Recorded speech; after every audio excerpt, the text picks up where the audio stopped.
Hi, everybody. Welcome to English Digest. I'm Leah. And I'm Mike. Mike, I'm feeling a little bit dumb here. Got any techniques for me to get a little bit smarter? Oh, no. Are you talking about study techniques? Is it exam time already? I need them. I need some help. Well, they are tricky. Studying for exams can be tricky. A lot of people have a lot of things to study, not a lot of time to do it. And if you've been avoiding studying for a few weeks or months through the earlier part of the school semester or year, you're in deep trouble now. But don't fear. We are here with some smart study techniques to boost your learning and hopefully to boost your grades. But if you try them and they don't work, don't blame us. But these are really good tips. I think it's always good for people to get reminded of some good study techniques or ways of studying. Because sometimes, we fall into habits. We might even say in English, we fall into a rut. You're kind of doing the same thing and getting less benefit from it the more you do it. So shaking things up and being reminded of other ways of studying that may or may not be something you've tried. They may or may not work for you, but it's always nice to know there are options because it's always good to boost your learning. In other words, not be so dumb and get smarter. And that's something we can all benefit from. I'm speaking for myself, of course. As we are looking at this life article for this month, we hope that it will help you move forward and do well in your learning. Let's listen to the whole article one time now. Everyone has their own study habits, but true academic success depends on using smart, strategic approaches. Today, we'll explore a few science-based study techniques designed to boost your efficiency and simplify your learning process. Distribute your study time. We've all experienced the rush of marathon cramming just before an exam. However, a 2009 study indicates that prolonged study sessions aren't particularly effective. In this experiment, students either spread their vocabulary study over 4 days or crammed it all in 1 day. Despite dedicating the same amount of time to studying, those who spaced out their sessions retained information better.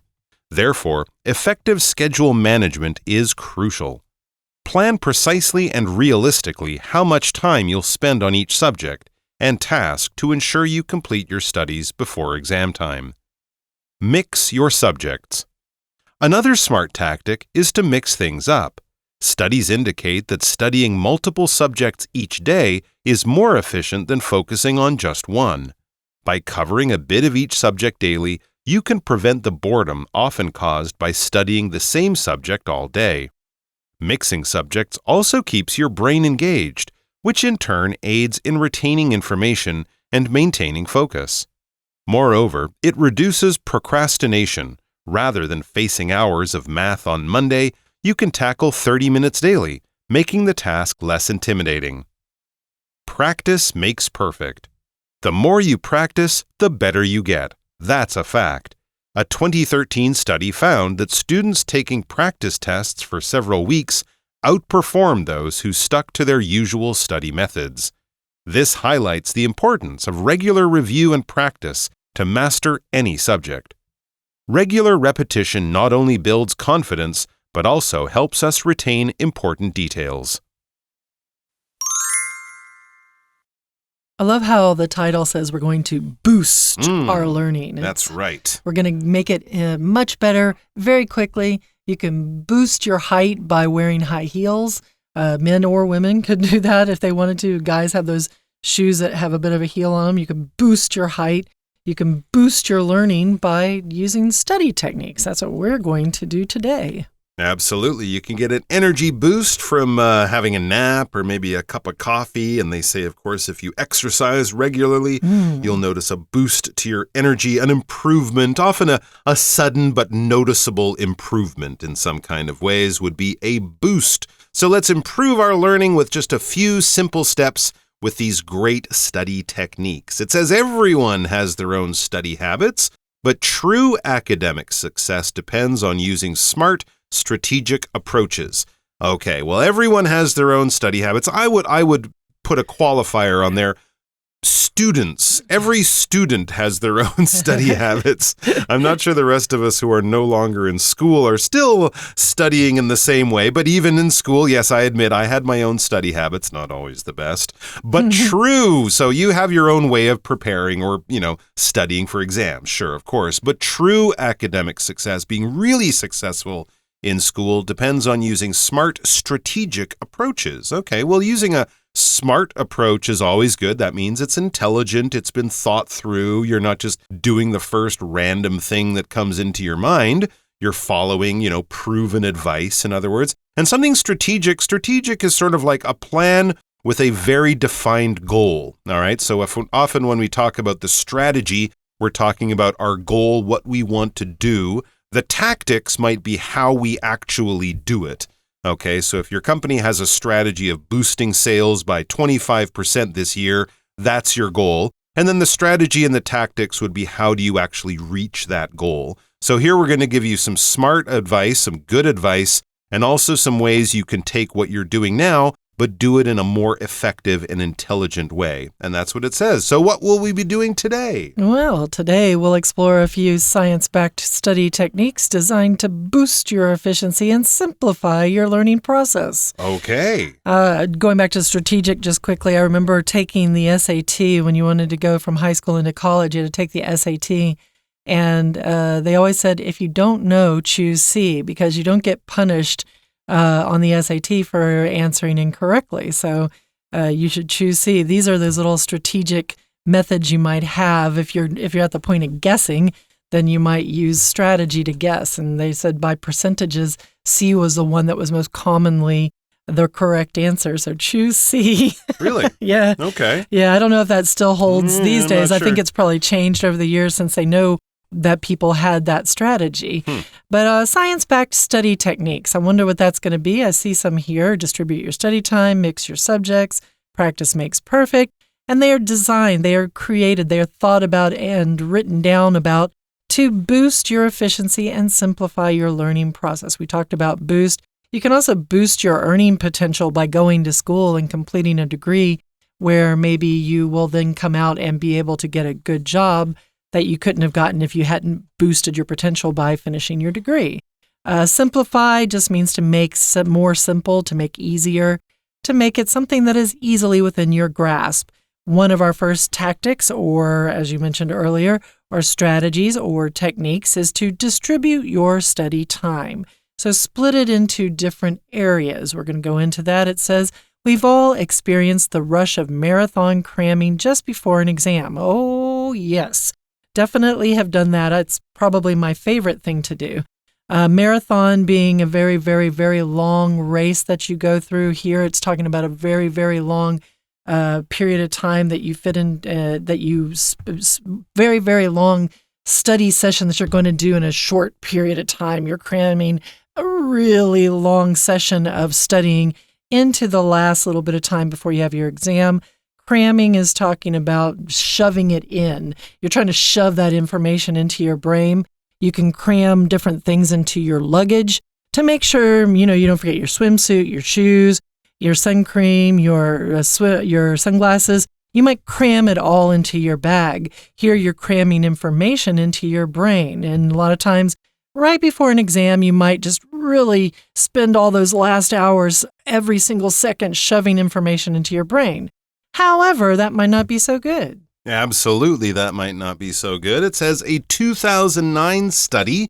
This is the science-backed study techniques we were talking about. So these have actually been researched by researchers, and they've compared results of different ways of studying. So I'm assuming we should trust them on this because they have the data, they've done the tests and experiments. So a 2009 study indicates that prolonged study sessions, or marathon cramming, in other words, aren't particularly effective. Yeah, I don't think this is news to anyone. No one really chooses to do a marathon cramming session because they want to. It's because they didn't do the work before, and now it's the night before the test, and you have to do 8 hours of studying nonstop. That's what we mean by a marathon. A marathon, of course, is a long race, but it's also a race that you run generally without taking a break.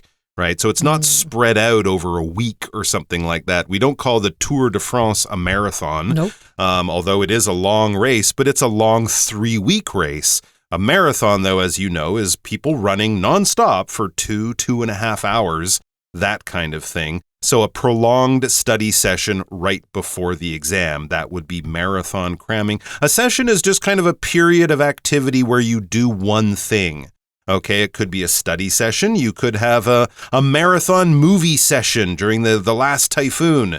We sat on the sofa for 12 hours and we watched all of the Harry Potter movies or something like that from the 1st to the 9th or whatever there were. That would be a long movie set, a gym session, going to the gym maybe for a couple of hours, doing a bit of running and rowing and aerobics and weightlifting and all that. So you're kind of doing one focused session or one focused period of activity. And that isn't particularly effective. It doesn't work very well. In this experiment, it says, so what did they actually find? Students either spread their vocabulary study over 4 days or crammed it all in 1 day. So that's a basic way of studying it. You've got to learn a bunch of new words. That's vocabulary, words you use in a language. You know the meaning, you know how to spell it, you know how to use it in a sentence, that kind of thing. So I guess they might have given students, 100 new words to learn. And you can do, and some of them did it over 4 days, an hour or two over 4 days. And the other group did that marathon session, maybe 6 hours in 1 day. And what happened? I think we know. Despite dedicating the same amount of time to studying, those who spaced out their sessions retained information better. There you go. So there you go. If you distribute your study time, if you spread it out into little periods instead of that marathon cramming, well, you're going to probably have better results, and that's what they're saying. So you didn't have to, despite dedicating that same time, you did 8 hours both time. One was 8 hours over 4 days, one was 8 hours in one night. The same amount of time, but in spite of that, or despite that, well, you just didn't do so well unless you spaced it out. So you gave a little bit of study time here, a little bit of study time the next day, a little bit of study time the next day. You spaced it out. You put a space in between, like the space between words when you're typing. You have to put a space between words. Here you're spacing out your study time, your study sessions. Therefore, effective schedule management is crucial. Therefore, you should really decide to use an effective schedule management thing. How necessary is it? Well, it's crucial. You absolutely have to do this. Otherwise, what's going to happen? Well, you're just not going to be as successful as if you hadn't spaced it all out, right? So Absolutely. Plan precisely and realistically how much time you'll spend on each subject and task to ensure you complete your studies before exam time. This is just talking about planning ahead of time, doing in little sessions, instead of cramming it all in there so you're exhausted and you're not keeping all that information. You don't tend to retain it so well. Somebody who does retain things well is our Chinese teacher. Let's go there now. Hello everyone, 我是派老师。今天讲解的是3月20号 Unit 12 Small Study Techniques to Boost Your Learning。今天的单元是第1天的课文内容。我们有很多听众都还是学生，要面临学校里大大小小的考试，甚至于学测。有很多同学其实相当努力，不过考试成绩可能不是很理想。或许该是时候调整自己的学习方法了。这个单元提供给大家一些建议。所有听众都可以看看这些方法是否实用。好，我们一起来看学习重点吧。那请同学呢直接看到第1段的第2个句子，等于是整篇文章的主旨句。好，今天我 explore a few science-backed study techniques。好，那请同学特别把 science-backed study techniques 画起来。这个就算是全文的关键字了。因为整篇文章就是在讲有科学实证作为支撑的读书方法。这些读书方法呢，并不是作者自己说很有效，而是他可以找出一些研究、一些文章、论文来支撑，当作证据。好，那我们请看第2个句子呢，是整篇文章的主旨句。那有这些读书方法又怎么样呢？可以Boost your efficiency， 可以呢提升我们的学习效率。还有另外一个功用 Simplify your learning process，可以让学习的历程呢是比较简化、比较容易的。有哪些技巧呢？第一天的课程内容总共有3个。第一个就是 distribute your study time。好，讲到的就是我们学习时间、读书时间的分配。请同学先看到第一个句子。好，这里有一个 marathon cramming。我想同学大概都知道 cram 这个动词，那等于呢就是恶补嘛，加上一个 marathon 马拉松又是什么意思啊？我们都知道要考试的时候书念不完呢，念不完的时候怎么办呢？只好长时间的临时抱佛脚咯。好，再来请同学看到第二个句子。第二个句子在 that 的后面有一个 prolonged， 请同学画起来。这里呢所指的就是读书读很久， prolonged 那等于 lengthy， 长时间的一直在 K 书，其实不是很有效。再来请同学呢看到第3个句子。科学家做了一项实验，要学生去背单字，那可是呢学生分成2组，一组是怎么样？把单字呢分散到4天来背，那另外一组呢则是把所有的单字集中在1天里面呢要把它背完。好，那后来就发现，虽然投入了相同的学习时间，就请同学呢看到第4个句子了，可是把学习时间分开来，在4天里面去背单字的。好，我们请同学特别注意的就是关系子句后面的 who space out their sessions。 好，这里请同学画起来，把时间分配开来 space out their sessions 所指的就是他不是把他们这些学习的时间全部挤在同一天。这些人怎么样呢？ Retained information better。 好，请同学把 retain 画起来，这个就是主要的动词，他们呢可以记住， retain 其实就是记住，保留住了这些所学习过的资讯。 All right, we're going to take a quick break and then we'll be right back.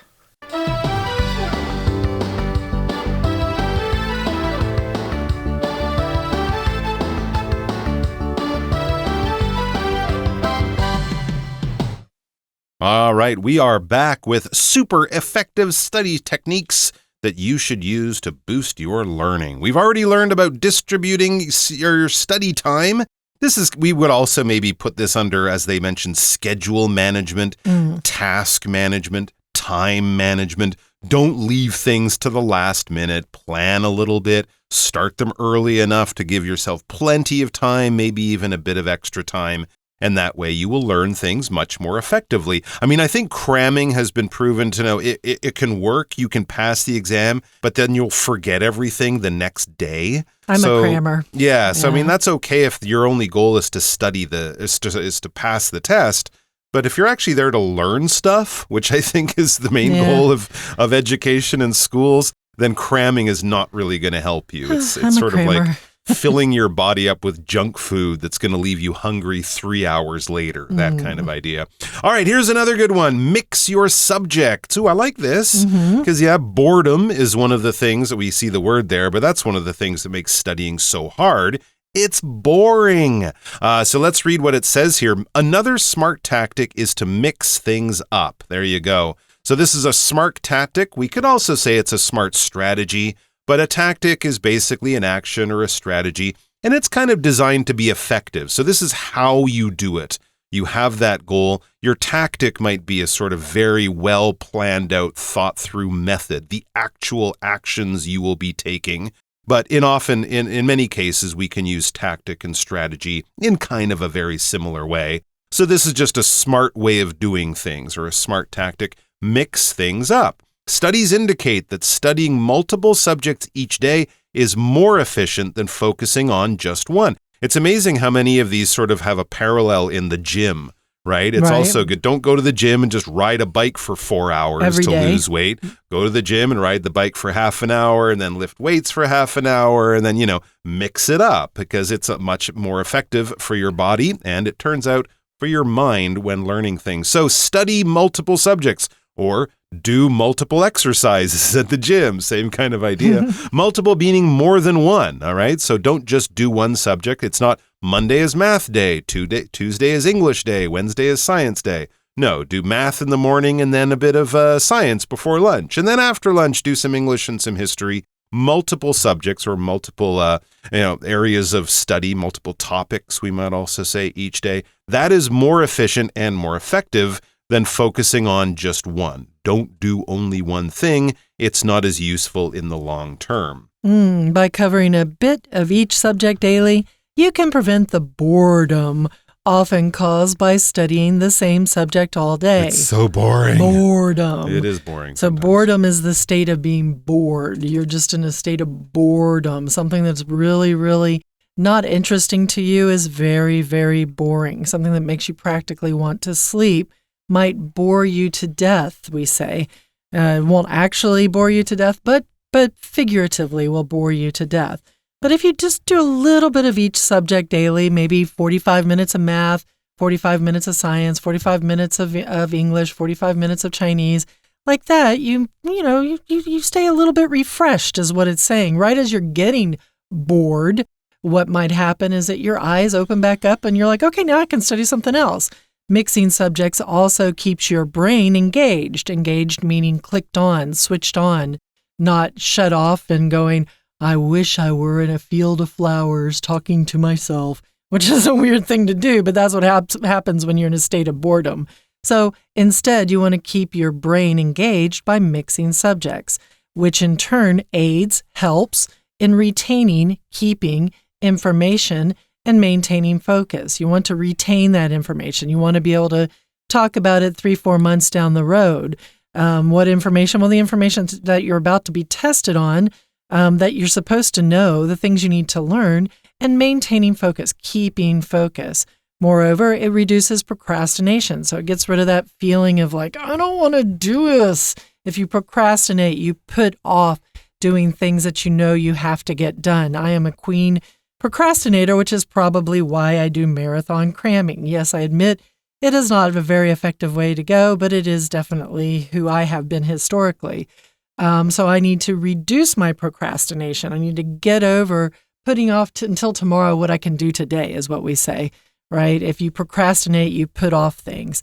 And then, instead of facing hours of math on Monday, I just need to do 30 minutes every day of the week.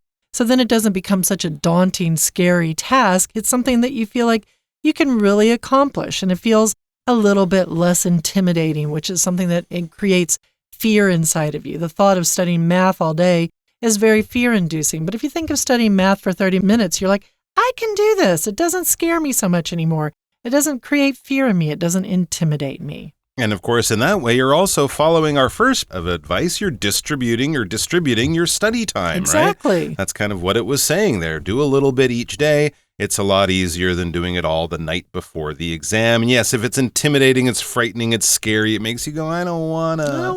And so then, of course, you'll delay it, you'll procrastinate, you'll put it off, you'll wait to the last minute, and you will find yourself in a bit of trouble the night before the exam. Next we read, practice makes perfect. Well, that's a saying I've heard before, and it's been around about 1 million years, so there's probably some wisdom there. Practice makes perfect. In other words, the more you practice, the better you get. That's a fact. I remember there was a famous golfer, and he had been playing badly, and then he took a year off where he practiced a lot. And when he came back, he was making all these great shots. And some journalist or another golfer was like, wow, you're so lucky all of a sudden. He said, yeah, it's amazing. The more I practice, the luckier I get.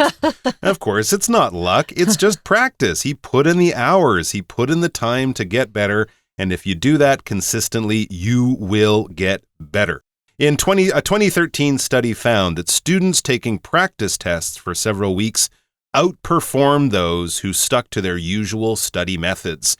So not only practice by studying, but actually do practice tests if you can find them. I think a lot of them were probably found online or you can buy test books. We didn't have this so much when I was a kid, but I do remember for certain big things like our geography exam one year, we did have these. And yeah, taking those practice tests, it's like simulating something, right? Mock tests. Exactly, or a dress rehearsal with a theater group, Go through it like it's for real and then learn from your mistakes. And then when you get to the real thing, it's much less stressful too. True. The test looks more familiar. I've done this 10 times in the last week. I could do one more, and who knows, maybe you'll even find some questions there that are very similar to ones that were on these practice tests, also sometimes called mock tests. So basically, it looks like the real test. It's just not the same questions. Do those for several weeks, and you will outperform, or people who did that outperformed. That's just a long way of saying did better than the people who did the usual stuff. Read the book, reads your notes, read everything over again that you learned in class. No, do a practice test. It will work a lot better. And here we find out why. This highlights the importance of regular review and practice to master any subject. They say 10,000 hours are needed to be dedicated to become a master at something, probably a lot more. No, not that much, you say? You say shaking your finger over there. Regular repetition not only builds confidence, but also helps us retain important details. So regular repetition means repeating something regularly. As we talked about before, the 30 minutes a day, you're going to study math every day a little bit. That's repetition, doing it over and over and over and over again until you get to a point of confidence. Confidence meaning that you feel sure of yourself in a situation. If you feel very confident, you know you've got this. You know you can do it. And if you do a lot of repetitive practices, then after a while, you're like, I know what this looks like. I'm not scared of it. I'm sure I can do it. And you've built your confidence up, and then you can retain important details like our Chinese teacher who also has retained them. 好，接下来第二项学习技巧，也就是呢，不要只专攻一个科目。一天当中呢，可以读不一样的科目。请同学看到第一个句子，第一个句子 another smart tactic， 请同学把 tactic 画起来。tactic 我们翻成呢技巧，那它跟 strategy 有什么不一样？ strategy 是比较宏观的，一般而言我们会翻成战略、策略，而 tactic 我们通常会翻成技巧。好，再来第二个句子。请同学特别注意的，有人发现呢，其实一天当中如果你读不同的科目，其实是比较有效率的。跟什么相比啊？跟只专注在一个科目，你只 K 一个科目，其实如果你能够在一天里面复习不同科目，这是比较有效率的。再来我们看第三个句子，何以这么说呢？因为读同一个科目容易觉得无聊，所以这么做可以 prevent the boredom。 好，这个 boredom 就是无聊。那为什么会觉得无聊呢？ Often caused by studying the same subject， 因为一天里面就只读这个科目。再来请同学呢看到第四个句子，读不同的科目有什么好处？ Keeps your brain engaged， 这样子呢，我们的大脑其实呢才可以持续的去运作。那请同学把这个 engage 的 ed 圈起来，让我们的大脑呢持续的能够正常运作，不至于呢在那里发呆。好，那再来我们看一下第五个句子。好，特别要注意的就是逗点之后这里 You can tackle 30 minutes daily。 那即使是算数学好了，那等于是每天好好的呢算个30分钟，不要呢把它挤在礼拜一，一次呢算4个小时。 You can tackle 30 minutes daily。 那这里的 tackle 一般而言我们常会翻成处理应付，这里所指的当然也就是算数学咯。好，那再来我们请看到最后一个技巧，也就是熟能生巧。要特别注意的是第二个句子里面有一个动词化底线 outperform， 那也就是呢比谁表现的还好。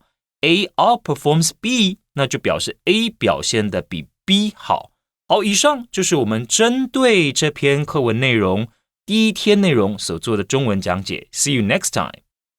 Mike, you've made me a little smarter with your techniques. I still feel Really? pretty stupid. Don't listen to me. I still feel like I need to learn a little bit more. Maybe we should come back tomorrow and look at this again. I think that's a great idea. And to learn everything that we're going to talk about tomorrow, I'm going to stay up tonight until 3 in the morning and drink lots of coffee and not sleep. And I'm sure I'll be great when we meet again tomorrow. You'll be perfect. No, I won't. For English Digest, I'm Leah. I'm Mike. See you tomorrow. Bye-bye.